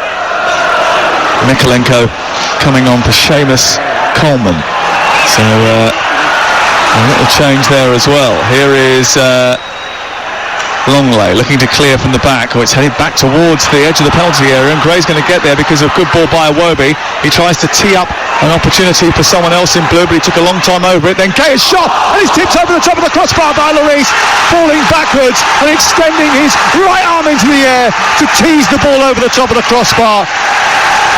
Well, Idrissa Gana Gay doesn't score too many goals, but he got that out from underneath his feet after being set up by Gray, and that was swirling in. Would have made amends, wouldn't it, for the miss earlier? It's a good effort. It's too straight though, it's down the throat of Lloris.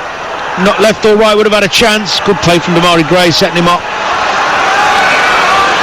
It's not a great week for Everton. Tonight they play Tottenham Hotspur, chasing the top 4. Saturday, live on Talksport, it's Manchester United away from home. Clipped in by McNeil towards the far post. Up there was Keane, he didn't get any purchase on it. Don't know whether or not the defenders can take credit here for doing just enough to put them off. The midfielder Oliver Skip has gone down after that collision. Lloris has thrown the ball out on the near side. The Everton fans are unhappy because they believe that to be time wasting. But it does give an opportunity for the changes to be made, and Gray comes off, Sims comes on, Mikalenko comes on, and off comes Seamus Coleman. Change of shape, how do you think that's going to alter proceedings? Because usually Godfrey out to the right hand side, maybe? Maybe, yeah. Just a bit more energy. Bring the subs on, get some legs. But yeah, Godfrey's got more legs, hasn't he, than Coleman in terms of speed, so if they are to lose this game, Everton, the Corey's got a lot to answer to, because it's a mad moment of ill discipline. Yes, they've lacked quality at times in the final third, but they were well in this game till that moment.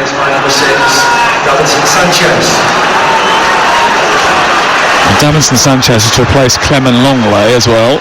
So a like-for-like change for Tottenham Hotspur. On he comes. Hasn't had too many opportunities in the Premier League this season. Has Davinson Sanchez, the Colombian international, trotting in to play alongside Dyer and Romero. Pedro Porro having a little chat with the back line. Skip being told to stay off. McNeil gives the ball back. Everton fans are happy about that. They wanted them to play on. I think you're going to get away with that in 2023, are you? I wouldn't be giving it back.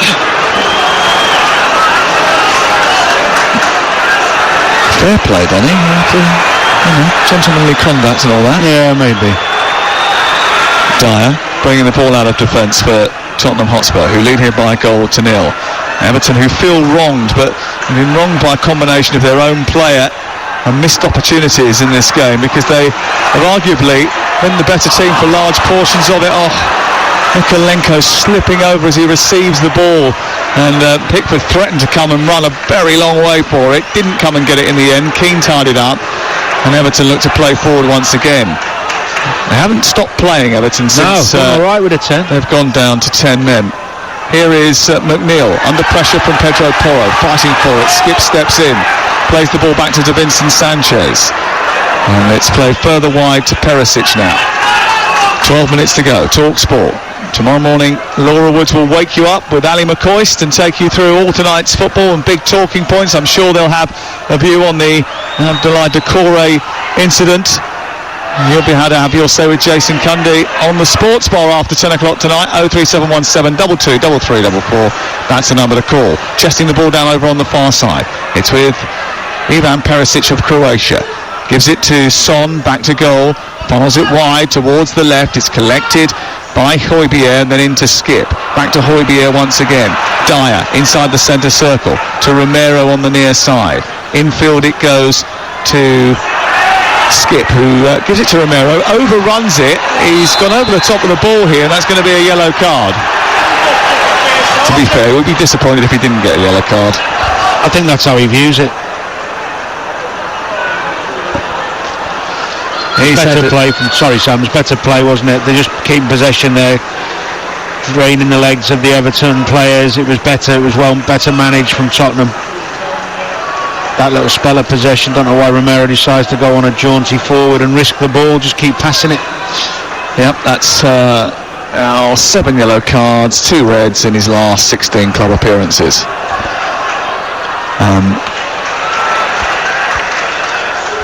I bet he's brilliant at match attacks. He's got all the cards. Here is Sims being tracked by Davinson Sanchez. Out on the right hand side is Iwobi, gives it back to Keane. 10 minutes to go live on Talksport. Lovely through the legs of Son by Iwobi, up to the edge of the area. Sims holds it back, gives it to Iwobi, onto McNeil, slips it left, onto Mikalenko, tries to strike, hits the arm of the defender, who pulls his arm away. They want a penalty, Everton. Might have been too close in proximity. And was he getting his arms out of the way, Pedro Porro? That's the big question that David Coote will be being asked to the VAR. Michael Oliver. There's a shake of the head from David Coote as Everton go on the attack once again. Mikalenko slipped over once more. Here's McNeil down the left-hand side, charging towards the ball. It's taken over his head. And then Onana pressing forward, trying to get hold of it. Comes out towards the right touchline, and Pedro Porro gives it away straight to Tarkowski, deep inside Tottenham territory. Tarkowski with a mazy run, gets into the box, runs out of traffic, great play, and runs out of gas really, and the ball is cleared away up over the halfway line, and Ryan Mason's going absolutely ballistic. Yeah, because they're not pressing. They've got extra man and they're not pressing. They're letting Everton have possession. It's ridiculous. He's telling them to get up. When you've got an extra man, you can press all over the pitch and still have one spare at the back. It's just poor leadership, communication on the pitch. It's an obvious thing. You should work on it. Someone needs to take charge, and no one has. They're going to make a change here. Lucas Moura's coming on for Son. We haven't seen a replay of that instant yet. We might just get one now. It was Mikalenko shooting. His arm was by the side of his body, but his left elbow was just out at an angle. Yeah, it's an well, they say natural position. Yeah, they'd hit it, but you can't give it for that. Was it away from his body? Not enough. Well, the VAR didn't give it, didn't recommend a review, and it remains Everton 0, Tottenham Hotspur 1. And for the latest odds, you can head to Ladbrokes, where right now you can get Everton to win the game at 90 to 1, Tottenham 12 to 1 on to go and win the game. The draw is 17 to 2. That's all thanks to Ladbrokes. Play at ladbrokes.com, 18 plus, begambleaware.org. Well, Sean Dyche will be, I think, frustrated. Yeah, well, you don't want bad luck stories or well done, but we didn't get anything. You don't want that this time of the season, do you? No, not this time, when time is running out in terms of your Premier League season. But that's a brilliant ball by Onana, floating it out towards the corner flag on the far side. Chasing over towards that area is Iwobi. Sets it back for Godfrey, who sends a high cross in towards the back post. Onana's gone charging in on the goalkeeper, who's done very well to claim it. In truth, though, it was an easy ball to come and claim, because it was too high, too loopy, too safe. It's too safe. That's where you've got to have some courage and whip the life out of it and try and really put in a dangerous ball. Iwobi's energy has been tremendous. He's been absolutely outstanding. I have to give him a mention, because his quality's been good as well, but just non-stop. Ghana Gay pressing again and causing problems for Skip this time. Again, a decision goes against Everton, and the Everton fans aren't happy about it. They don't think that was worthy of a foul, and the referee is saying the Everton players to calm down. There's going to be another change, and that substitution is going to be James Garner and Tom Davis, who come on, and Nana and Ghana Gay, who come off. I mean, that's probably a recognition from Sean Dyche that those two guys have run themselves into the ground. Yeah, they have.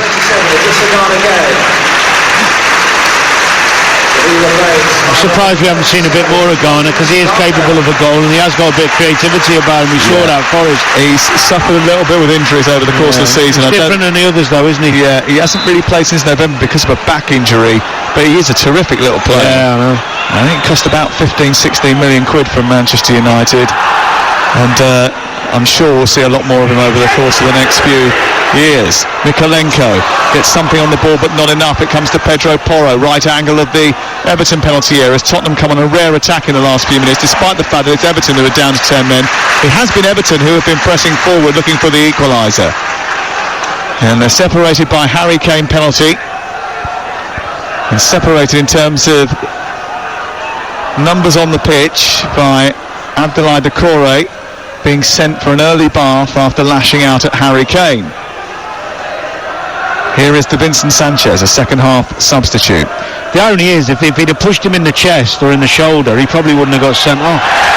And that's the rules, I'm afraid. And as soon as you put your hands up near somebody's face, you're like, why would you do it? Doesn't matter that Kane would have been punished anyway for trying to tackle him after the whistle had gone. It's just bizarre, like a discipline. Is it just one of those moments where you lose your cool because you get the red mist coming down over your eyes? But it didn't warrant red mist, is what I'm saying. Yeah, it was a little bit tame for it really to flare up like that. Yeah, exactly. James Garner into Ellis Sims, back to Davis, and then it's back infield to Michael Keane, Iwobi, and then on to McNeil. McNeil spreads it wide onto Mikolenko, keeps his feet this time, can't steer it to anyone in blue. It's a poor ball into the centre, cleared by Tottenham. Mikolenko fighting with Pedro Porro down this left-hand side. The two of them going at it. Little back heel releases Mikolenko. Play on, says the referee. Garner takes over. Plays it infield to Tom Davis. There might have been a more aggressive ball down the left to Ellis Sims, but he was a little bit isolated. Garner gets a tap from behind. That's going to be a free kick. Davinson Sanchez giving that away. 86 on the clock. Set-piece opportunity. Well, this is what I was talking about. Keep the ball, be patient, be brave, and someone might give you a foul, dive in. Well, they scored a late goal in the game at Stamford Bridge prior to the international break. They came from behind in that game against the odds twice to rescue a point. A point here against Tottenham, being down to 10 men for half an hour, will be a huge feather in Sean Dyche's cap. I'll tell you what's interesting. Garner's over the free kick. I don't think he's going to shoot, but I think he's going to cross it. But when you just come on the pitch, even if you do like taking free kicks, I think it's a big ask. I think somebody already on the pitch who's more comfortable, or more ready, if you like, should be taking it off him. But fair play to him. He's got the courage. Let's see what he's got. 86 on the clock. Garner flips it in towards the far post, and it's a decent delivery, and it scoots behind, and it goes out for a goal kick, because although it curled through the 6-yard box, no one gets across there to touch it home. It's actually a good ball. It's in a really good area. Someone needed to be coming around the back to attack that. Yeah, just take a risk, run across people, yeah. And Michael Keane lined up in that sort of position as well, and then sort of manoeuvred himself inside. Again, Hugo Lloris taking time over the goal kick away to our left-hand side. Tottenham Hotspur with a man advantage, just trying to eke every second out of the clock to get over the line here. They know how important this could be in their bid for a European place. Not been great, Tottenham, have they? No, but they've shown a little bit more character. I mean, Antonio Conte would be happy with this, wouldn't he? They've dug in and managed to get over the line. I think a good team. They'll be there for the taking tonight. They've looked a little bit lethargic at times. I mean, their control of the game with 10 men, an extra man has been poor. They haven't played very good football, and they've certainly given the ball away very cheaply. Made any chances, have they? No, they've made hardly any chances, and they've gifted opportunity after opportunity to Everton. And it does make what Adrian Durham said at half-time light up in big bold letters. How on earth are Everton finding themselves in this position? Ball clipped forward by Pickford. Well played. Keane is challenged by Lucas Moura. Lucas Moura's got a straight red card for going in over the top on Michael Keane. That's the accusation. And it's a little bit further away from us than the initial incident with Doucouré. But certainly that red card came out very quickly from David Coote. He was convinced immediately, and after coming on as a second half sub, Lucas Moura is now sent off. He's panicked. And it's 10 men apiece. I don't think it's a red. I'd have to see it again, but the reaction by... Oh, yeah. Yep, it's a red card. Over the top of the ball, on top of the ankle. Well done, I take it back. Onto the ankle.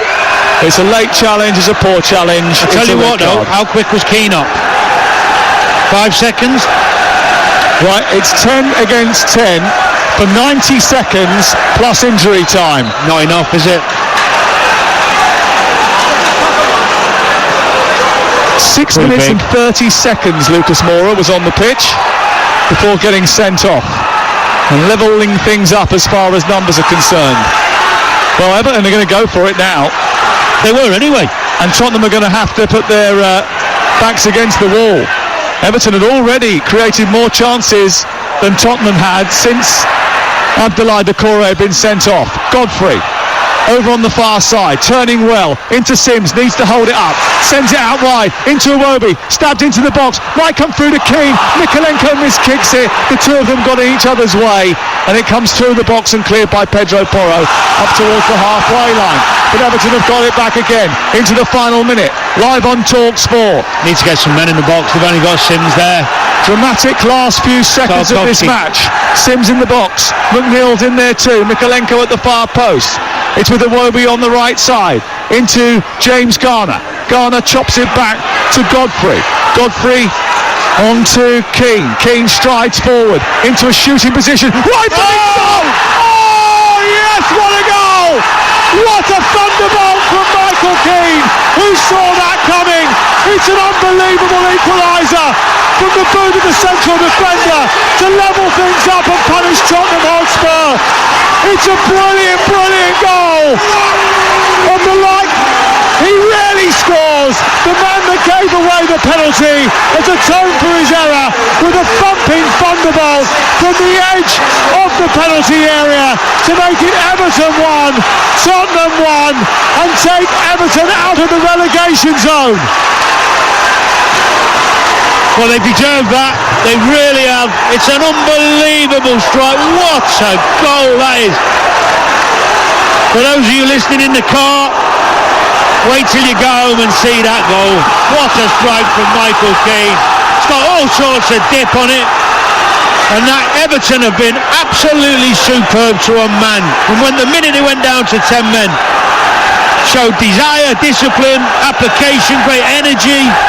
He can be proud of the players, Sean Dyche. That's a brilliant comeback.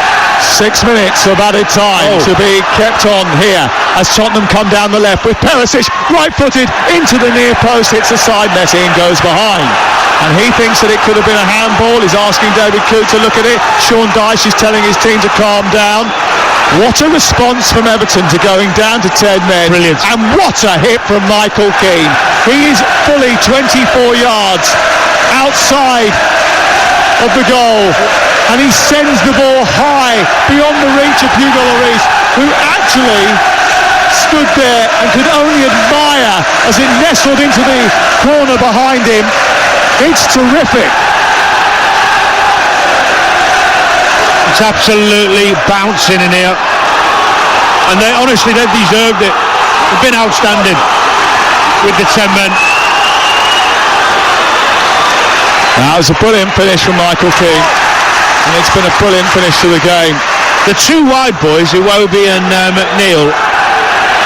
Well, you mentioned them in the first half. You said they've got a massive job to do, and they've done it. They've been outstanding. They've been absolutely non-stop, with and without the ball. Now, this is a team that don't know when they're beaten. This is a team that have started to find a little bit of fight and resolve. A team that have scored late goals. Tottenham are a team that concede late goals, and they concede late goals to teams that are struggling. Late goals against Southampton, late goals against Everton. Once again, they're going to drop points in the race for the top four. They're 1-0 up against 10 men. They've got experienced internationals on the pitch. They didn't manage the game well. They didn't try and score a second. They didn't press the ball.